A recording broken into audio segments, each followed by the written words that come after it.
He graduated during the height of COVID. His generation said, well, this isn't fair.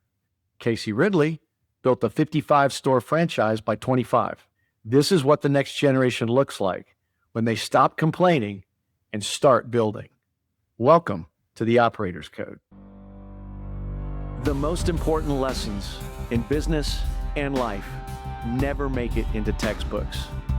They live in the heads of the people who stayed in the arena, built real companies, made hard calls, and kept their word long after it would have been easier not to. I'm Scott Bowman. I've spent 30 years building businesses, working alongside these people. This show exists for one reason only, so that those lessons don't disappear. Welcome to the Operator's Code. Casey, welcome to the podcast. I'm excited to talk to you. We're going to get to what you're doing today and the businesses that you're running. Before I go any further, I'd really like to understand this notion that you were going to be a surgeon at one point, correct? Yes. And then all of a sudden, there must have been this sort of a moment in your life where man's mind stretched to a new idea, never goes back to its original dimensions, because you completely changed your trajectory and went into supply chain or supply and operations. Give me some insights on what drove that. Yeah, absolutely. Well, first off, thanks, Scott, for having me on. But yeah, I mean, I was always a kid growing up that had all these wild ideas and these fantasies of far-stretching ambitions of what I wanted to do, where I wanted to go, and all of those things.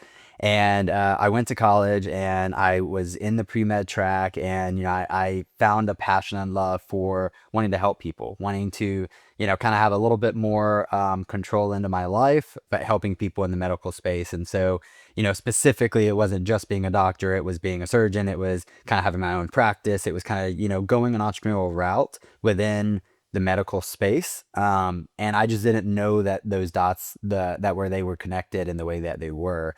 And so fast forward, I was in college, chemistry, big weed out class for a lot of people. And I just kind of had this, eureka moment. And I sat there and said, do I want to spend the next 8 years, grinding it in school, or do I want to spend the next 8 years grinding it to benefit myself, my family, the people around me, and maybe a different path than what I had originally realized. And that was kind of the moment that I said, maybe medicine's not for me. What is for me? And that was when I really dug into entrepreneurship and just the journey of entrepreneurship, how amazing it is, how generationally it can change not only my life, but then the lives around me. And so I found so much intrigue in that. And that was when I said, okay, maybe let's dig deeper into that. And then I, of course, kind of switched into more operations and supply chain of just understanding different pieces of the business that I then ultimately am in today in different facets. So that was kind of that moment for me where I said, what else is there that could really spark my interest the way that my 10-year-old self always had the ambitions for. And here I am today, and it's been amazing.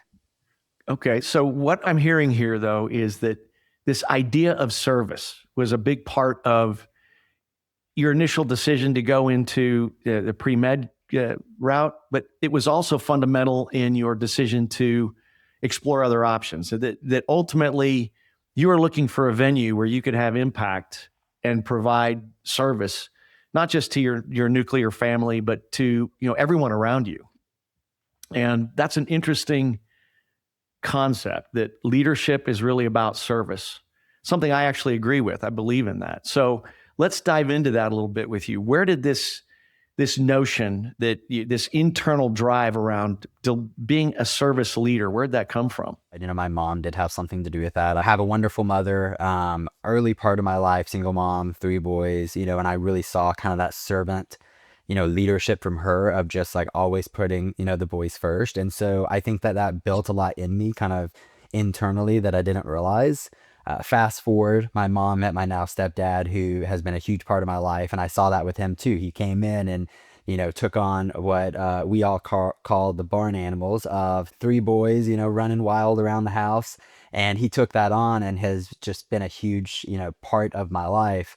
And I saw from both of them just that ability to love each other and put their relationship at the forefront of the household, but at the same time, put their kids first and just kind of have a leadership of the household by servicing us and others. So I think that had a lot to do with kind of my upbringing as to why I really care about others. But you're 100% right that like that is a huge driving factor for me. And I can go into a lot more detail as to kind of how I see that today. But I'll give you just one quick example of just something very recently. I took my team out about a week ago for a holiday get together celebration for the end of the year. And I was sitting at dinner and I was, looking at all of my team and their spouses and, all of these lives that like I have directly impacted from my drive of being an entrepreneur. And, I don't want to be center of attention. I don't want to be those things. I don't, I'm happy to be in the background, but to see all these people and just the lives that I've impacted, it just reminded me of that again, that 10-year-old boy looking up at my parents and seeing, the things that they've done, and then turning around and saying, wow, let me take that kind of core leadership mentality and then put it on a larger scale with businesses and entrepreneurship. And so it was a really cool moment for me that I just kind of sat back and really recognized that impact. That's really interesting that, and I agree with you as an entrepreneur myself, one of the most gratifying experiences I get is this notion that I've been able to create an environment where other people can thrive and achieve their life goals through the business. And ultimately, the business winds up being a mechanism to help others achieve what they want to achieve in their lifetime. I mean, and that's one of the unique things about our economy is that you only really get what you want ultimately by helping other people get what they want. And that's both upstream and downstream. You have to be cognizant of the fact that people that are your suppliers, hey, they're running a business, they got families too. You got to be aware that, you're going to have conflicting interests with your customers or your employees that you've got to figure out ways to work around and balance. And you layer on top of that the yoke of responsibility that you have that, you're only one or two bad decisions from everything that you're creating going away. And so you have to carry that with you. It takes a special kind of person to know that I'm willingly going to take on this extra burden. And that when it gets time to get paid, I'm the last to get paid, sort of thing, right? That's because you do care. It's about service. So, okay, well then let's explore this idea a little bit further. That because I think this notion goes well beyond your immediate staff in your organization, because you're running a franchise organization, correct? Correct. Yep, that is one of the companies. Okay, so tell us a little bit about that, and then I'm going to ask some questions around how you extend your leadership just beyond the boundaries of the walls of the operation of the franchisor. Yeah, absolutely. So that is my main focus on a day-to-day. I'm the founder and president of a company called The Designery. It's a kitchen and bath and closet company. And we specialize in all of those products associated with the kitchen, bath, and closet spaces. So cabinetry, flooring, tile, etc. Going into franchising and talking about service, I mean, that was one of the biggest things as I started expanding and I started growing and I went to two locations, three locations. And then from there, I had that moment of what if I could expand faster and impact more lives in a different way than what I had originally conceived. And the world of franchising kind of opened up for me. And it's been incredible because you're bringing in all these people who they felt like they had certainty maybe and security in their corporate lives. And one thing led to another, and they realized there wasn't actually certainty in that. There was a layoff or, COVID hit Yep. and things happened, right? And so they decided that, hey, you know what? I want to bet on myself and I want to do something entrepreneurially, but they don't know where to start. And then that's kind of where we come in and we connect the dots and we help them get started. And now I see people who went through a layoff and now have built a, successful business. Or I see someone who worked, 80 hours a week and wasn't home for dinner with their kids. And now they're home every night getting to enjoy that atmosphere and environment that they are now creating. People who maybe worked for their family and always wanted to get out from underneath them and kind of do their own thing. And now having an opportunity to build something big and great on their own. So like seeing that impact by just my idea and business that I've continued to grow and then them kind of jumping into that has been a remarkable and almost a surprise on how gratifying and fulfilling it is. And it does make the burden of the late nights or the risk or the bad decisions that you mentioned. Like, it makes those things worth it because of the fact that there's so many people around that are getting to benefit from those late nights. And it's not just, like you said, me and my nuclear family making a little bit of money, right? It's bigger than that. It's more than that. It's about all these lives that are being affected, and their kids and their grandkids and the generations after that. So it's just a really cool aspect, I guess, of the franchising space as a whole. Well, what you're experiencing is, again, something that's only in America, right? I spent some time at Walmart, and when I think about what one man created, this biggest company in the world, and how many lives that impacts now.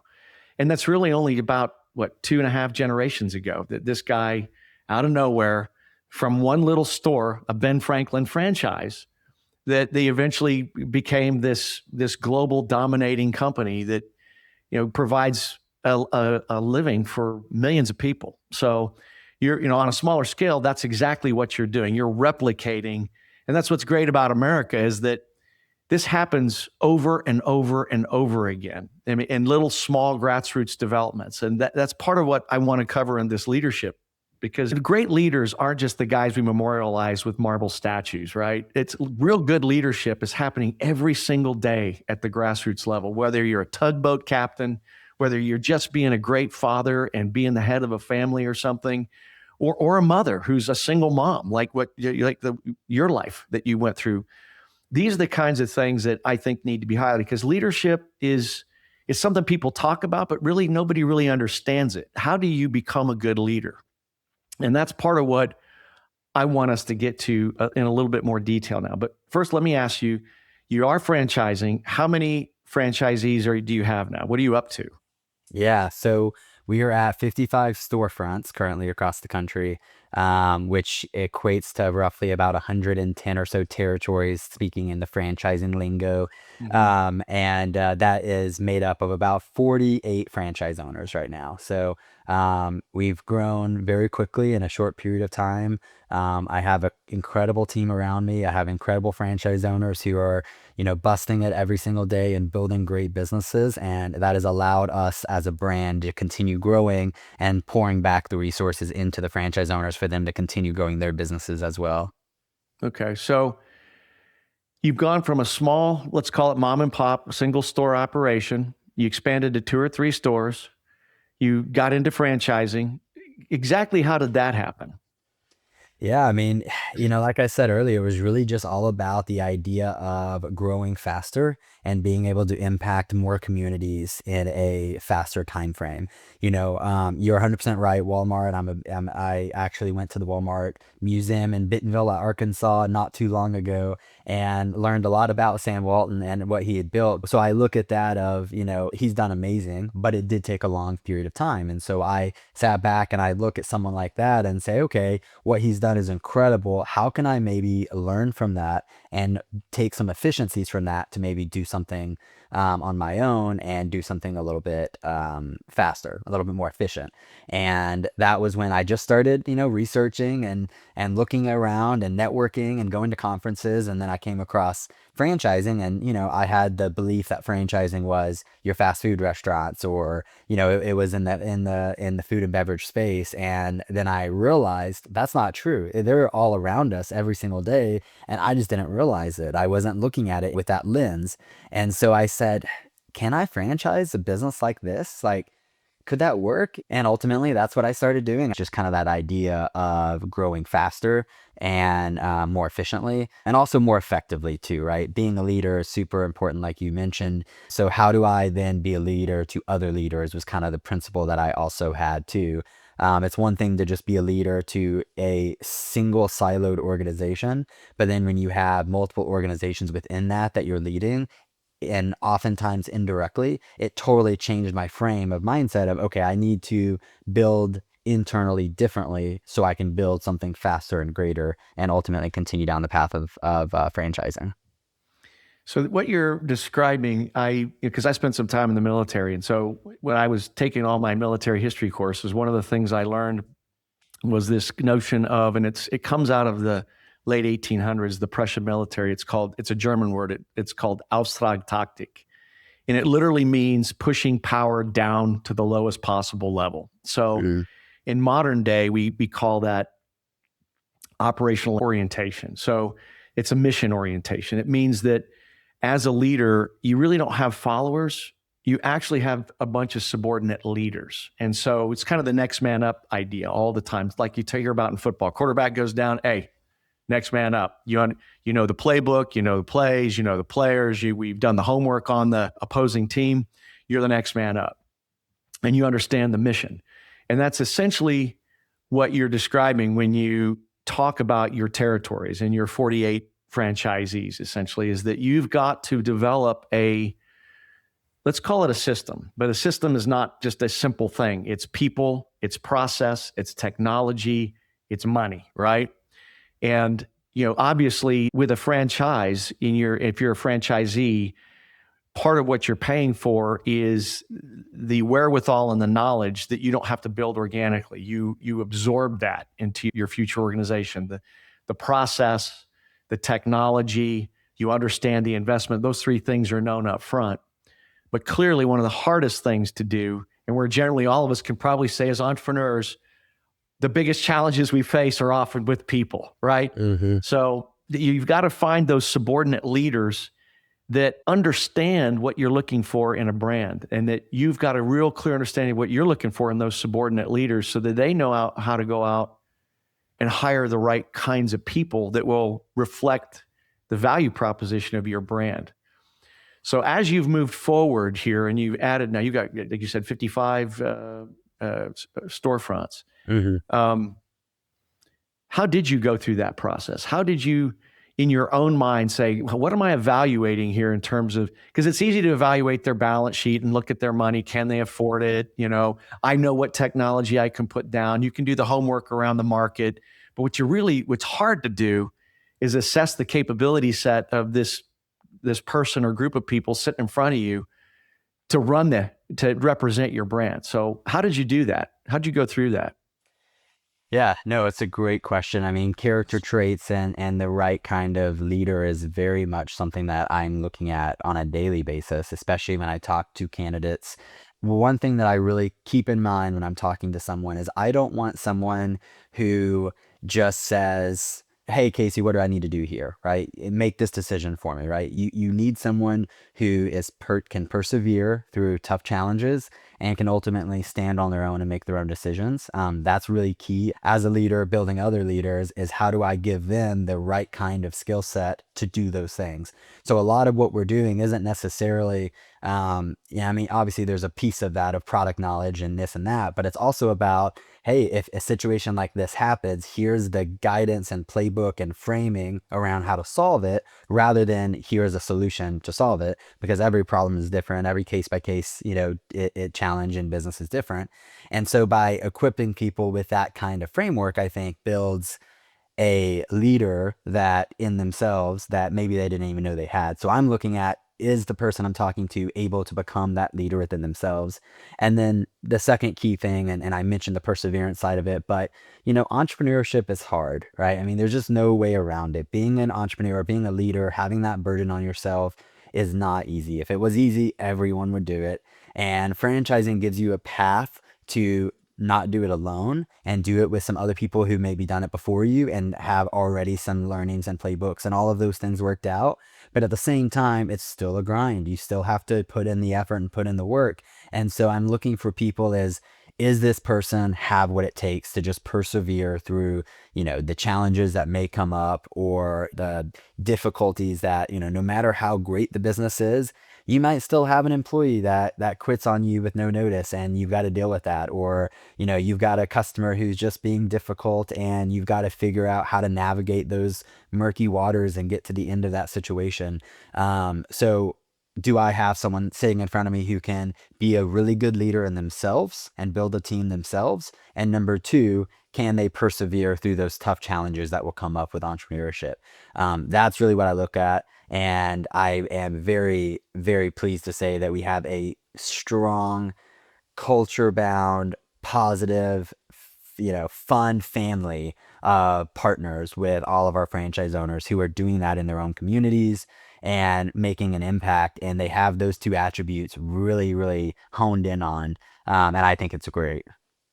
So you mentioned a couple of things I want to dive in on a little bit. The first one is this notion of situational awareness. I mean, that is so important for any leader, because while you might have a framework for understanding a problem, every problem is going to have its own set of nuances that have to be navigated. And there's no way you can give somebody an SOP on how to deal with every single potential situation. But what you can do is structure a methodology of problem solving that will help them navigate future potential issues that will arise in their environment. I think that's really important. So if you've got that done, that's a very important element of helping them achieve a higher level of probability for success, because they now have sort of a framework for dealing with issues. But you mentioned culture, and I know that this is something that's important to you. If you had to define your culture, what would be the underlying principles of your culture and the values that you want your culture to represent? Yeah. Well, let me give you, our corny acronym that we use for our culture, but it really does describe kind of our beliefs, and that's CARES. So C is community, A is accountability, R is respect, E is excellence, and S is one of our favorite words that we've been mentioning is service. And it is so true in everything that we do. And I think when you look at culture, and you can have all of the things that you may believe in, and every organization is different, and that's okay, right? Like you may have profit first is number one for you in your culture, and you attract a certain type of person that's going to build that culture around it, and that could be super successful and it could not be, it just depends. But I do think culture is a guiding principle around your everyday decision making, and it is what you said, you can't have an SOP around every situation. So what you need is a methodology or a framework. So that CARES values gives us that framework and that methodology of, okay, are we acting with respect? Are we acting in an excellent nature, which does include being business savvy and making the best business decisions? But then does it contradict S of service and doing the right things as a service leader or service organization? Is it doing the right thing for the community, which is really big to us? We've been out in communities that are affected with tornadoes or hurricanes and providing assistance in different ways that we can, right? So giving back to the community is very key. I've been a part of doing remodeling for children's homes or women's shelters and things like that too. So community is definitely a key part of that. So when I sit down and I look at a culture, and I think it's something that is overlooked by leaders, because you're looking at your P&Ls and you're looking at how cost per lead and how to drive more revenue, and all of those things are important and they're valuable and you need them, right? But oftentimes you overlook the culture and you have a culture problem, and if you don't have a aligned culture, then you're not going to build all of those other things I just mentioned, revenue, etc. I do talk about culture every day. When we're looking at new franchise candidates, I talk about culture with them very upfront, because I don't want someone in the organization that doesn't align with those values. If it's not the right fit for them, it's not the right fit. And I think I need to be very bullish and bold in that assessment around the values, so that everyone that does join in, we're aligned on where we all see ourselves. And it does allow us to sit at a bar and have a beer and have a difficult conversation and dig into whatever it may be that we need to talk about, because we're aligned on kind of those core principles for each other. And that's key for me. So essentially, CARES, your values, these principles, they ultimately define your mission. Your mission isn't just about making money. It's about improving people's lives. It's not just improving the lives of the potential franchisee, but also all the lives that new organization is going to impact in their community. Well, that's an important thing to truly understand. I wish more organizations had that sense of perspective, because it seems like in today's world, everything is hyper dollarized or hyper monetized. It doesn't feel like we have a balanced view of human value. It's almost human value is strictly defined by some sort of dollars and cents measure. That's the yardstick, right? What are you worth? Oh, you're worth $15 an hour, something like that. Or you're worth, $100,000 a year kind of thing. And somehow, some way, we've got to find a different yardstick because, as you know, many of the things that are enabling you to push down and out, things like the process, things like embedded technology that helps people solve problems, that technology can be very disruptive. And as we move forward, we could find ourselves in a world where there's an option to say, well, I don't want to bring people in. I'm going to bring in machines, or I'm going to bring in AI. I think there is a place for the technology, but at what point does it become actually something that begins to disrupt the most important thing we're doing, which is servicing other human beings? Because at the end of the day, that's what we're doing. I mean, we're not selling stuff to robots. We're selling stuff to people, So what's that balance? And have you given any thought about that in terms of how it's going to affect your business? Yeah, well, absolutely. I mean, that's a daily thought. First off, that's why I'm in home services. It's definitely one of the last industries to be affected too much or overhauled maybe by technology. But I do run a very tech forward company across all my organizations. And that's very important to me. So I think when you look at technology and its ever evolving space that we're currently in, especially with AI and how many tools are coming out every day and how much it's changing every day, and the capabilities of it are changing every day, some for the better, maybe some for the worse, just depending on the tool and the situation. And I think it's all about, should we use them? Probably in some ways, but then it's about how should we use them? How do we use them effectively? How do we use them accurately? And so we don't bog down, like you said, the human experience. So for us, we look at AI tools, and we're looking at, virtual reality tools that we use in our day-to-day, showrooms. Like, we look at all of those things as a complement to the customer experience, but never a replacement to someone that is integral to that experience. Does that make sense of kind of where I'm going with that? Like, technology to me is very, very important, but it isn't a replacement to the experience, and it's not just a cost-cutting avenue either. It's how do we highlight the customer experience by using technology for the good, for the better?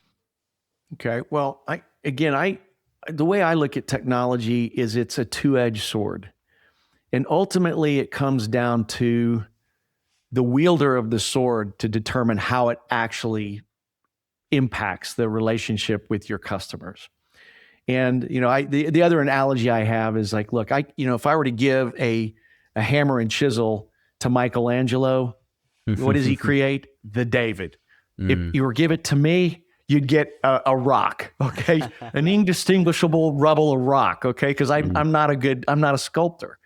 And that's part of the challenge, is that some of this technology that's coming out, if you don't have a guiding set of principles and values around the way you would adopt it and use it and its impact on your customer, your employees, your suppliers, you by default, you could do some things that do more harm than good, right? Mm.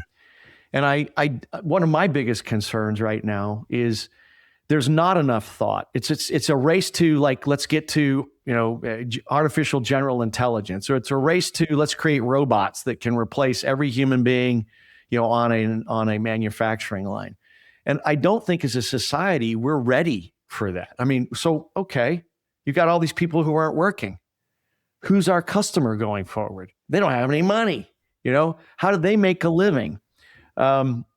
It's all great if you're Bill Gates or you're, Jeff Bezos or somebody who owns one of these massive companies, but then where's the distribution of wealth come from? Where do people earn a living? And that's part of the problem with our current measure of value, is that the measure of value is all about dollars and cents. So if you were to take this idea I've thrown at you, because this is a fastball coming down the middle at you, with this framework I've just laid out for you, how would you navigate this? So a couple different pieces that I want to add in here. So, number one, you're right? Technology, and there is a race to the replacement potentially of people in different, facets. But I think, in my opinion, the landscape always changes and adapts. So it's about what other opportunities are created from a changing landscape. So, like, for example, internet comes out, big boom, and a lot of people had similar kind of concerns around, like, is that going to replace a lot of people and a lot of, jobs? And the answer is yes, it did replace a lot of jobs and people, but it also then created totally new companies like, Facebook, now Meta, right? Or and for better or for worse, for, whatever opinions are in social media, but it changed the world and changed the landscape. And now there are businesses created out of social media and influencing and those sorts of things. And so that, landscape with technology, though it's evolving, the result and repercussions of it is also changing and evolving. So I think that the outcome is maybe a little uncertain. And I think we should spend more time thinking about that so we are safe long term. But at the same time, I also am a believer of, like, don't hold down progress either. And I think that's the challenge, is like that balance between, being, a progress centric type of country or world or society, and also not moving so fast that we, build ourselves out of commission, if you will. With that being said, when I look at it from my organizations, like I said, I very much balance the line around, is this going to provide value to our customer? And if so, what is that? And that could be things like better design tools. It could be things like, faster data understanding and analytics, so we can then make better decisions as business owners, etc. Those sorts of things that I'm looking at to see, okay, can this be a complement to the business that then improves the business, the operations, it improves the experience, it improves everything for the business, but at the same time, not, replacing it. Because you're right. I mean, if no one needed our services or it was all robots, and like, who are we going to sell to? But, the fact of the matter is people need a place to live, and in their homes and where people live, they want nice things. And that often includes flooring and cabinets and all the things we sell. But they need to be working and have an income and, a capital around them in order to afford all of those things. And so it's that balance around, just, I think, as a society, for us, of just, how do we use technology responsibly and move forward as a society in a, potentially better era. And again, just to kind of hit on social media, because I do think that that is very relevant over the last 10 to 20 years. Social media, and there's pros and cons to it, right? And the con of it is that depression rates have increased, right? We're seeing ourselves measured against other people, and jealousy and envy and those things, right? So the negative side effects are there. But on the other side, we're also more connected to other cultures and societies more than we ever have been, right? I can communicate with family in South America easier and faster than I ever could have if it was 10 or 20 or 30 plus years ago. So, like, there's that benefit to it too. And I think that's the same with every piece of technology. There's going to be some drawbacks, and that's just life and fact. But there's also going to be some upside, and it's all about balancing those two things together as we make decisions as business owners. Okay, it's a very entrepreneurial, proactive, positive response. I appreciate that. I'm a That's very actually glass half part of full. what makes you successful, is that you have a positive perspective around both the good and the bad, but you ultimately fall down on the side that this will ultimately be better than some of the detractors that may come along with it. So, and I appreciate that. I agree with you. Well, let's take this now to a little bit of a different place. I mean, you're sort of a unicorn in my mind. You're a young man, very young. You graduated in 2019. And you're part of that cohort of young people who graduated and got immediately slapped in the face by COVID. And if you read, if you look on social media, there's a lot of resentment and complaining, and it was not fair, and this was just terrible how this happened. It set me back. I'll never own a home. So that's one group. But then we have you here, who has, in that same time period, built a very successful organization, and you built it from the ground up, essentially, just from the ground up. So if you had to give some guidance to your cohorts, what would that be? Yeah, well, first off, thanks, Scott, for the kind words. I think that, You mentioned it earlier about my positive outlook on things, and I am very much a glass half full kind of guy. At every challenge that comes, it means opportunities, it means open doors. And so it's an excitement to tackle the challenge and kind of move on to what could come after that. And so, yeah, I mean, it was a very tumultuous and difficult time for, with COVID for everyone. And there's a lot of uncertainty around what was next and what you could do. And I think people went in two directions. What you said, one is the negative, look at what the world has done to me and kind of always keeping me down. And then there's the other side of, hey, this challenge and this curveball, just gives me an opportunity to swing differently, to hit it out the park. And that's the way I always look at everything. And I would encourage for whoever's listening out there who may be in the path of uncertain about their future, maybe lacking some confidence and just really being held down internally, I would just say that you've got to just really push through. One of my favorite quotes, I think it's Rocky. Correct me if I'm wrong, Scott. It's not about how many times you can get hit, but how many times you can get knocked down and get back up, right?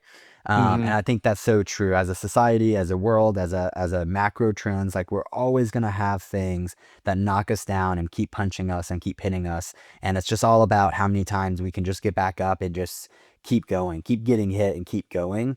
And the only person or the only thing that can do that for you is yourself. Like, you can only look in the mirror and find something deep inside to say, hey, I'm no longer going to be the victim, and I'm now going to be the victor. And how do I do that? And if you can change that mindset with yourself, I'm a believer that anything else is possible. And just talking about business, I mean, there is so much wealth in and so much opportunity in every single thing.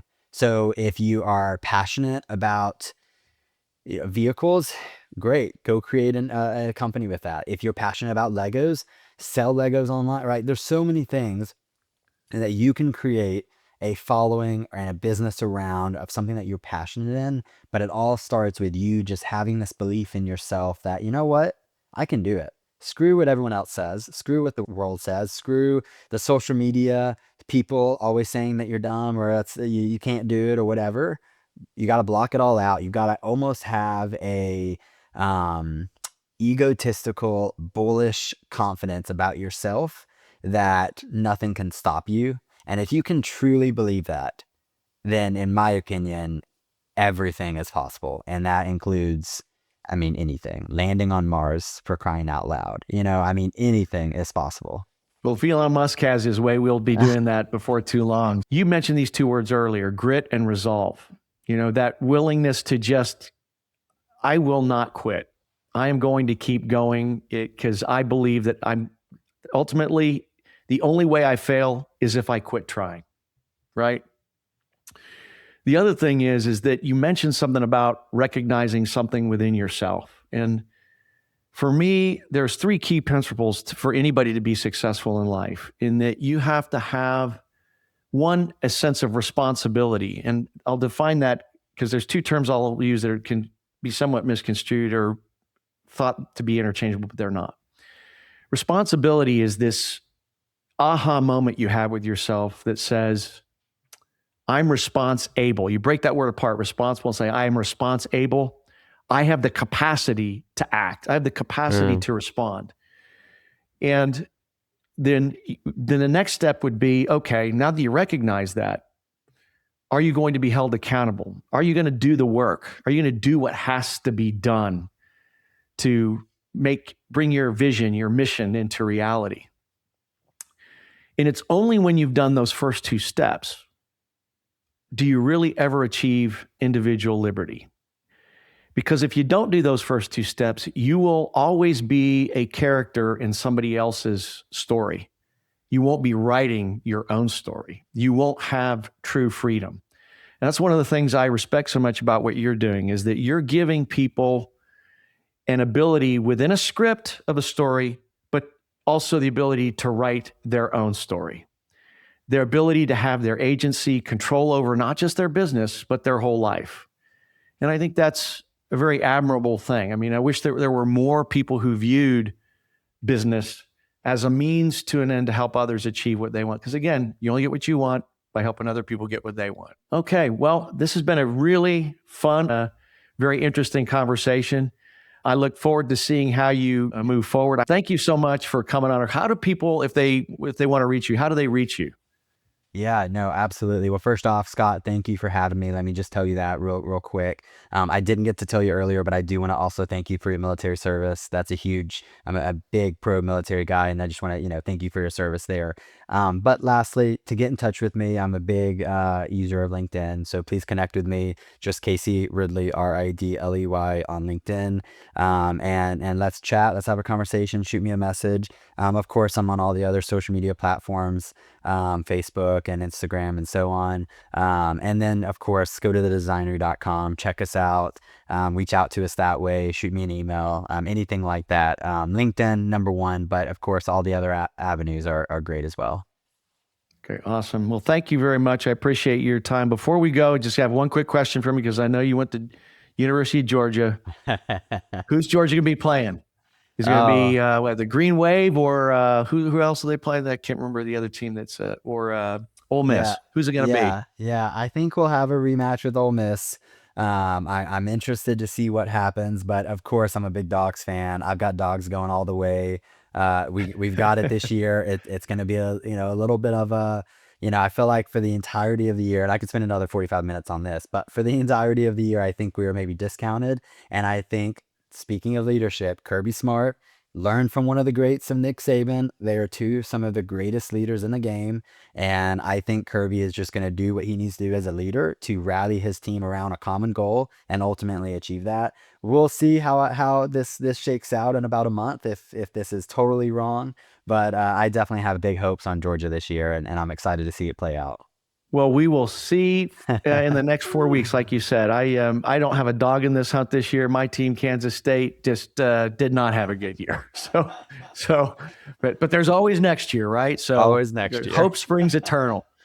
Well, Casey, thank you again so much. I do wish you all the best as you move forward.